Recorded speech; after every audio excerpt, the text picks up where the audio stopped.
గుణానుబంధ రూపేణ పశుపతిని సుతారయ అన్నారు.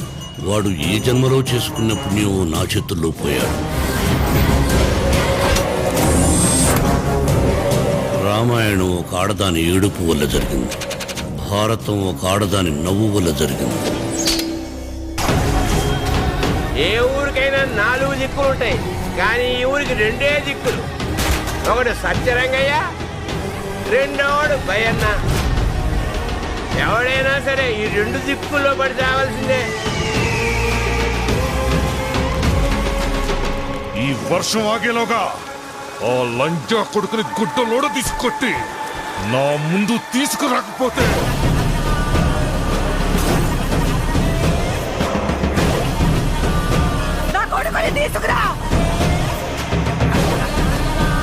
వాళ్ళు పెట్టిన జెండా చూడాలంటే ఖచ్చితంగా తలెత్తే చూడాలి.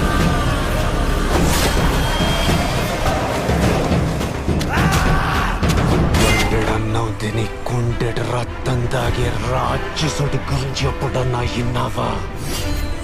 నేను చూశాను. కొమ్ములతో ఆడి కథనాడే రాసుకున్నాడు. కన్నీళ్ళని ఒంటికి నెత్తురులాగా పూసుకున్నాడు. సావు కళ్ళ ముందుకొచ్చి నిలబడితే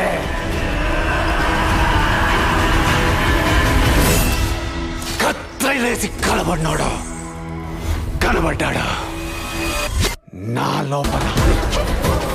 తిరుపతిలోని ప్రేమ కథ కంటే ఈ వెంకటప్పై రాయుడు సృష్టించే రక్తపాతం గురించి ఎక్కువ మాట్లాడుకుంటారు.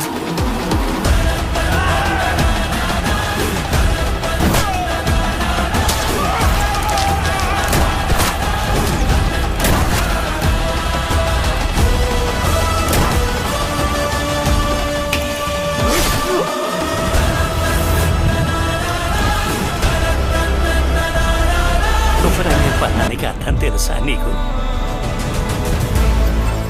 క్రీస్తుని మోసేవాడు.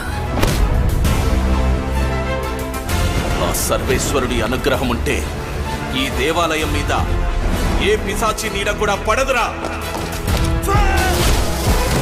మనుషులు సైతాను ఎదురుగా ఉండే ప్రదేశంలో ఆ దేవుడితో పనేంటి?